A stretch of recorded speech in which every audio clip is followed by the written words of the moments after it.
and welcome back to Pima Voices. My name is Savannah, and I'll be your host. Today, I'm sitting down with Cassondra Forste, who is a Pima Foundation team member, and today we are going to be connecting with the alumni community and talking about how Pima is shaping students' lives. How are you today, Cassondra? I'm great. How are you, Savannah? I'm so great because you're sitting in front of me today. That's how excited I am that you're here in the hot seat in PCC TV studio on Pima Voices. Well, thank you for having me. Thank you.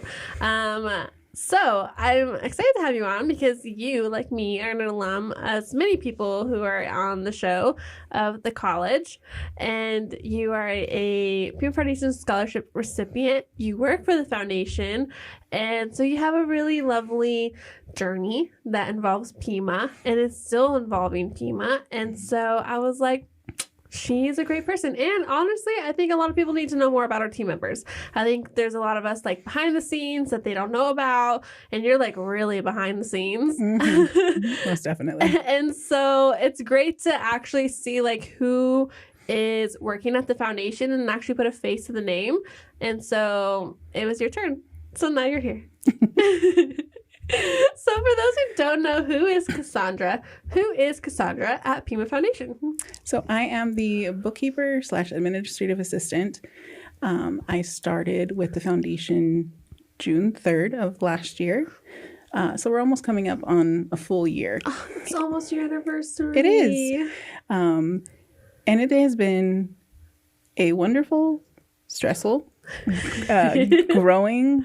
I have learned so much being with the foundation. Mm-hmm. And it's been fantastic because it's in line with what I went to school for, what I did my studies with at Pima, what I'm continuing my education in.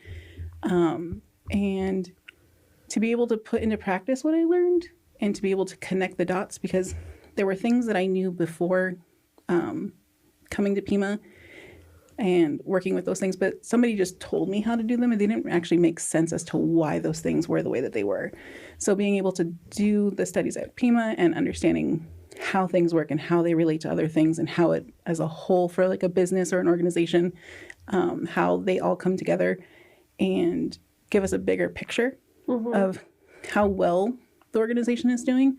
It just brought it full circle and it makes it so nice to be able to be like, I know what I'm doing. My schooling benefits me. Yes. So tell us a little about, so you mentioned you went to Pima. Obviously, what you went to school with is benefiting you in your job now. You can do your job well. Mm-hmm. I think we all know that, especially you coming in at the time that you did. As doing the audit and everything else, you killed it. And so you came in swinging and you were like, I've got this, I'm learning, and you did so well. But tying it back to Pima and how you were at school here, you received a scholarship. How did that impact your journey to continue your education at Pima? So at the time that I got the scholarship, it was the fall semester of 2023. Mm-hmm. So I had enrolled for the courses except for my first term. I took the maximum number of courses because I wanted to stick to that 2-year timeline. And one of the classes that I took specifically so I didn't have to do tax. And if any of our instructors are watching this, they know that I wanted to avoid tax at all costs. And it bit me in the butt at the end there. Lesson learned, kids. Oh, let me tell you, I got a story. But there was the certified bookkeeper class. And I don't know if I missed the information or if it wasn't listed on the website where I was looking. But above the tuition cost, there was an extra $500. Oh my gosh. That was for our proctored exams and our workbooks because it's a professional certification. So once you pass the exams and you complete a 2-year work experience requirement, you are then certified as a certified bookkeeper through AIPB. Oh. So I have that because I successfully passed the exams, I passed the course, and then I got the work experience requirement. Yes, you did. I did. It was hard earned. But with that cost being a surprise to me, finances haven't always been I haven't always been able to save. I haven't always been able to put money away, or there have been instances where we're literally like, okay, so paychecks today, paychecks in 2 weeks. What can we pay now that we can, or what can we put off till the next check? So finances have been tight. Personal situations, taking care of my grandmother, a lot of costs came up. So when this $500 surprise came up, I was like, I can't afford this. Yeah. And I was talking to my husband, and I was like, I'm going to have to drop this class, which means I'm not going to be able to graduate on time, which means I'm going to have to come back for another semester just for this class. Because like I said, I didn't want to do anything with taxes. I wanted to stay on the bookkeeping side of the accounting. And it was just short of honestly miraculous, because the day after I had the class where she brought up, and you have to have this paid for by the next class, and you have to show the receipts. By the next class? Well, yeah, because like as soon as that class starts, you're jumping in. You have the first class to do the registration with AIPB, so you can get your number, so you can register for the tests. And then the workbooks, you go pick them in the bookstore, and we're starting immediately, because it takes the whole term to be able to go through all of the material. There's 6 workbooks. Oh my gosh. There's 4 prometric. Yes. You got it. 4 prometric tests that you have to go, and they're proctored. So you're sitting there in a room full of a bunch of people, no talking. You have to show your ID and everything. It's stressful getting in there. But yeah, you're going from day one. And so it was the Tuesday night was the class. And then Wednesday morning in my email, you've been awarded a scholarship, and the scholarship is $500. It was like meant for you to take this class. It was. And even right now, I'm still getting chills thinking about it, because it was such perfect timing. It was monumental. Yeah. Because I went from, I'm going to have to drop this class. And there have been multiple times in my past, I'm not going to date myself, but there have been multiple stops and starts for various reasons through my education. And it was just one of those scenarios where I'm going to have to stop again. Like I could do my other classes because the tuition was paid for through student loans. But that was the one class that I wanted to keep me on track. And I was so bummed the night before. And then in the morning, I was like, okay, this is what I'm supposed to do. Yeah.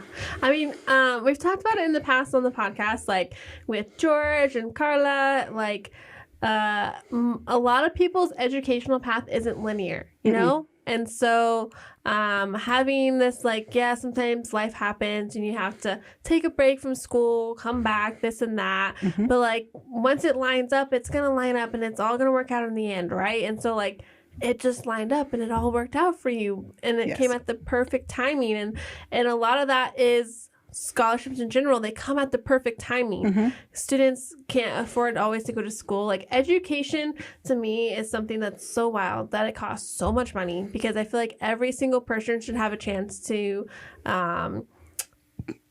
further the education and have access to education. Like, the fact that education costs as much as it does is absolutely wild to me. And so the fact that you and I are able to work on a team that helps people like you and everyone else who may need like a scholarship, no matter what the situation is, get that education to further their career and whatever they need to do in their life to get that degree or that certificate. Like, it's just wild. Like, it's just, it's crazy. And even I was like, talking to Sabi a while back on here, like, we sometimes don't remember what we're doing in the office. Like, sometimes it can be a really stressful day, or like, it's just like, it's just a bad day. Sometimes you just have a bad day at the office. It happens. You're at work. But then, like, you hear stories like you, and, like, I come into the podcast and I listen to other alumni and things like that. I'm just like, I'm doing good work. Like, it's a good thing of what we're doing, right? Yeah. And I think that was, I don't know if that was what got my foot in the door, but I even put, like, so when I applied for this job, I even put it in my cover letter. I specifically said, even if I am not selected for consideration of this position, I need to take this opportunity to thank everybody at the foundation, because if it was not for this scholarship being available, for the donor that donated the funds to provide the scholarship, or the foundation being in a situation to be able to meet those needs of students, I would not be sitting here today talking to you, because I would not have this position. So there are so many things that I am so excited for being part of this organization, part of this team. And I think it's amazing that there's so many of us actually on the team. Yeah, now there that is. Yeah. have gone to Pima for coursework, done certificates, gotten our degrees. I know there's one that's currently in the office that is going through courses. Zalma is taking classes. There we go. Yeah, and she's going for her, I think, the business degree, right? The ABIS? I'm not quite sure, to be honest, unfortunately. Yeah. But she's taking her time. She's doing her thing, and she loves it. So yeah, but there's over half of us, like 5 of us, have gone to Pima for coursework. Right. Chrissy, me, you, Zolma, and then Sabi's taken a couple classes, I believe. Yeah, probably. Yeah. So, I mean, over half of our staff, over half of our team has at least some experience being a student. And I think that is so critical in the work that we do, because it's one thing to say we represent the students and we want to support the students, but it is completely different to have that perspective of actually being a student. Because, and this is not to, to poke at anything or whatever, but you have so many people that are up here that are levels above a student. And yes, they were a student at one point in time, but there's so many levels above a student. And it's easy to fall into the trap of the mentality, well, I know what's best for the students. Mm-hmm. But if you're not actually part of the students, if you're not in the mix with the students, if you're not a student yourself in this capacity or in this culture at the college, it's really easy to dismiss or to miss, really. To miss it, yeah. What the student needs really are. And I think, accessibility for me was huge. My entire program, thankfully, because there would have been no way that I could have done it. I was not told when I went for the accounting degree that my course of study was not completely online. And so what that means is that there has to be some kind of in-person class. Yeah. And that can be virtual, that can be in the classroom, however it has to work. But I was not aware of that when I first started going for this program. And so every single class, every single time I registered for something, I hoped and I prayed and I was like, please let this class be an online or virtual where I can work it with my schedule. Because I had to go to my boss and I need to change my schedule so that I can be home at these times. I will get back to work as soon as the class is over. And I had to make those adjustments. So having the opportunity to have that accessibility to work around my work schedule, because I went to school full time and I worked full time at the same time. Girl, same. And, it was a struggle for me, but I take it for granted because there's people that have even more stressful situations. Yeah, more hardships. Add kids to the mix, add a second job, because they're, the way that there's a time I worked 2 jobs and I went to school full time because I was like, I need to pay for school. No one's paying for my school. Right. I even took a 3rd job during holiday season. Oh my gosh. During they're always seeking seasonal employees. Yeah. And then I'm like, ooh. So I took a lot of night classes. Yeah. So I could work and buy a car. Mm-hmm. Get a place to live, all that stuff. And it's even harder now with the cost of everything going up. Kids, like you said, kids is a whole other thing. And who knows, there's so many other factors that could go into play in someone's life. So yeah. And managing that balance, it's like walking a tightrope. You have to do it. You don't have to be perfect at it, but you have to do it well enough to where you don't fall off, Yeah. But there's also other resources here at the college, which is good too. So if you're a student, invest in those resources, right? Not just scholarships, but other things that could potentially help you do better, do more. And and I know a lot of those things require funding, which is what we do at the foundation, is help with those funding needs. So then these programs and resources can keep going. Imagine if there was no scholarships available. Do you think you would lose what you have today? Oh, absolutely not. I would not. But I also think that you would lose a huge chunk of the population of Pima. Exactly. That's what I'm saying. Education needs to be so much more accessible to students. And I get not everyone can donate and start a scholarship or donate to a fund or whatever. But there's a lot of times where people are like, I don't have $500 to donate. I'm like, dude, nah, you can just do $10. Exactly. If you have $10 that you think you want to put somewhere, to maybe like, oh, I really want to do something to invest somewhere in something or in someone, $10. You can just do $10 a month, which is, what is that, times 12? $120 a year. Yep. Which could help fund a small scholarship. Like, there are scholarships out there that are 100, 200. Like, just think about if we had, 30 people do $10 a month. I'm not going to do the math on that. But you know what I mean? Absolutely. And I was looking at the numbers because there's, my husband is deciding if he wants to pursue something else. Mm-hmm. And for one regular 3-credit course at Pima, right? So we're not even talking about like a specialized course in anything. We're not talking about anything that needs anything extra. We're talking about biology 101, maybe. I don't know. English 101. Let's say that one. It's $300, $301.50 to be exact. And so when we're looking at the amount of scholarships that we're doing, because this year alone, we've hit $650,000 that we've issued out to or awarded to students in scholarships. Mm-hmm. And that's amazing. But we want to do more. We absolutely do.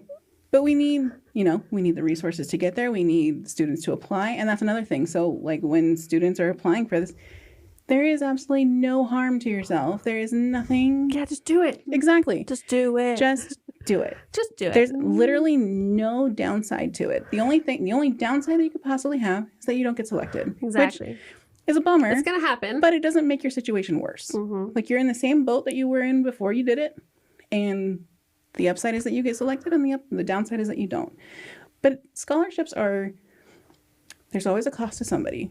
There really is. But scholarships are free money, which means that you don't have to pay it back. Mm-hmm. So when you are awarded a scholarship, there is no, okay, well, now I'm getting $300 or $500 or $1,000.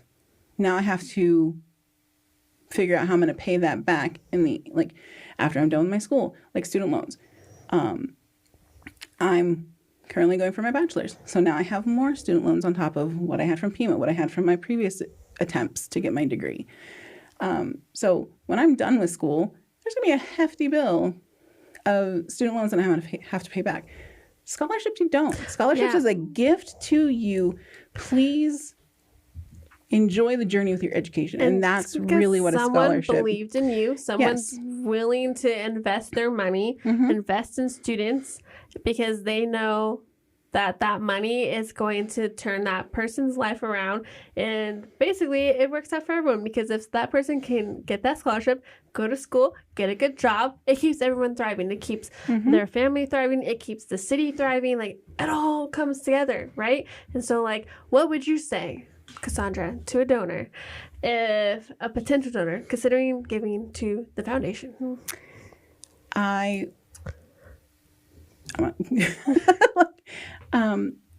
It is so critical. And I want to voice this as clear and as loudly as I can. You will. There is no might. There is no maybe. There is no uncertainty. If you give to Pima Foundation, you will make such a difference. You will change lives. And it's not even just the direct impact to the student or to their family that this gift is directly impacting. The level of influence and reach that your one gift has. I mean, for example, let's just look at myself, right?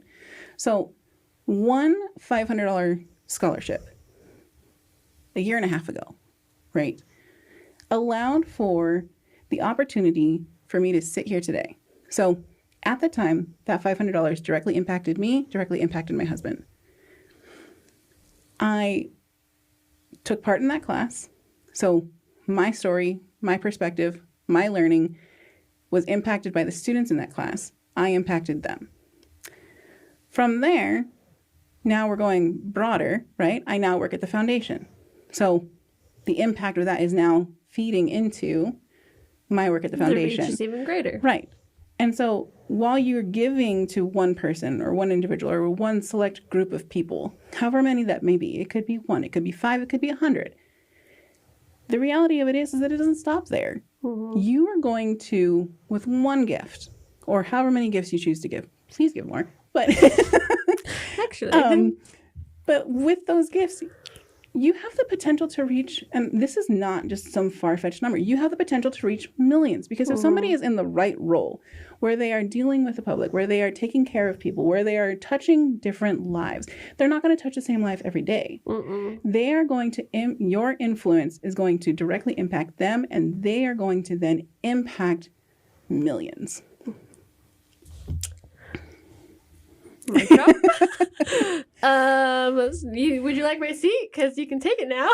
No, I'm good on this side. Thank you. No, I think it's like, yeah, I mean, gosh, I couldn't have said it better. I know we were talking about this the other day about like what we would say to donors. And sometimes it's like so hard because you're just like, I want to share my story, but like, you know, do you want to hear my story? But like, you have a way of saying it where it's related to you, but like, in a much broader sense. And I feel like that is just like, whoa. Like, you know, when you you hear like this crazy science fact for the first time, like, I don't know, like some weird astronomy thing. You're just like, oh, like that's what I felt right now. I was like, oh my God, they discovered some weird creature under the Antarctic after the iceberg fell off. Like that was what that feeling was. I was like, ah!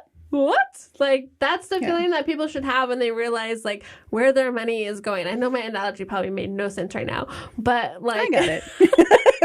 They're like, Savannah? But, like, yeah. I don't even know. I'm done. I don't even know what to say because you just said it so well. Like, well, I mean, and there are so many organizations to give your money to. There are so many organizations to give your time to. But when you really look at it, if we're trying to change society, if we're trying to change cultural, if we're trying to, whatever change you want to see. It starts with education. It does. It starts with education, but it also starts with making those steps to, I want to say this without any kind of negative connotation. If you want to make an impact, the greatest impact possible, yes, other organizations are important, other causes are important. The biggest impact you can make is investing in a human being. Yes, we are humans, we make mistakes, we have our faults, but the biggest impact you can make to somebody is telling somebody that you believe in them. Because there's a lot of people that have their inner circles, right? Their family and their friends. And I was told of an instance where a fellow student, nobody in his family believed that he was going to do anything in school. They were like, why are you wasting the money? Go to work. Go to work, make money, bring it home. There's no need for you to get an education. Right. Yeah. And he had nobody behind him to support him. But he got a scholarship at Pima. And finally, somebody, complete stranger, he's never going to have the opportunity. Well, he might, I don't know. If we do, where like we make the connections between the donors and the scholars, you know, unless that happens, unless it's some freak chance, he's never going to actually meet this person. But that person believed in students enough to make this gift available, and he benefited from. So now he has somebody, how many times removed, but that's the first person that believed in him. And now he is going through his studies and he is going to change his life regardless of what his inner circle says. And that is so powerful. It's that message of like showing up. Exactly. You know, you see those videos online of like parents showing up to like their kids, whatever, recital, whatever, showing up. Honestly, just having someone show up for you is huge. Yep. Because it's like moral support.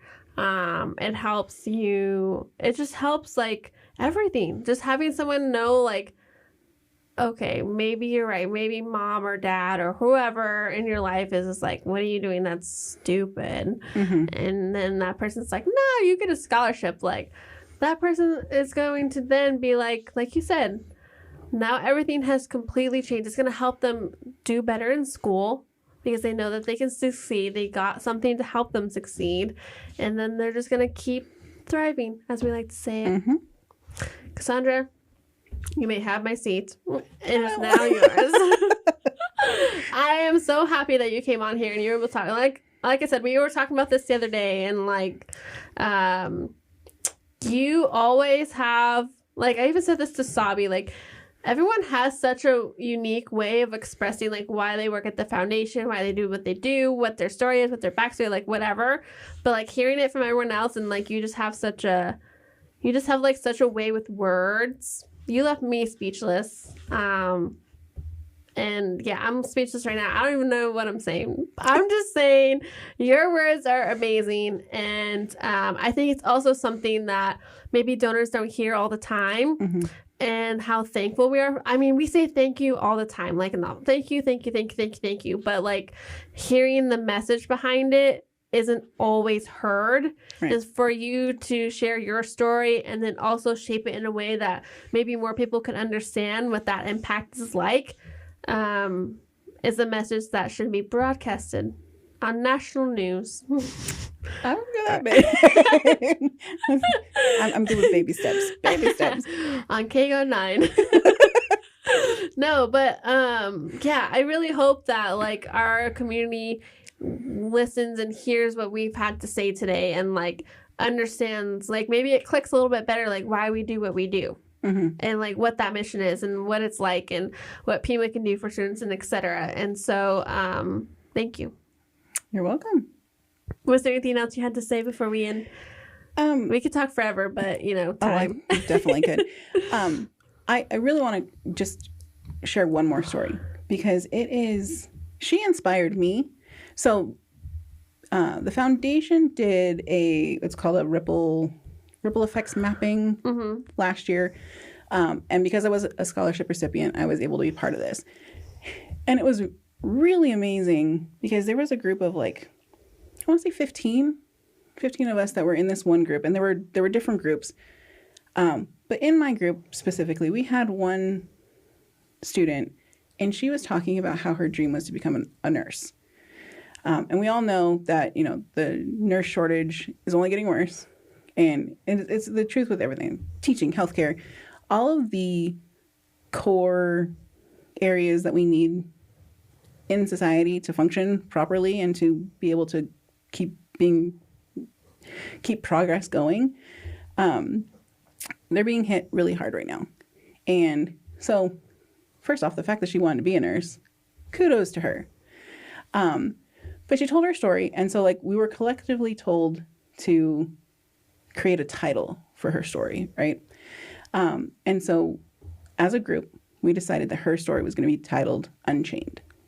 So she wants to be a nurse. She's going to Pima to be a nurse. She works for a hospital right now, and that's why she wants to get into the healthcare field.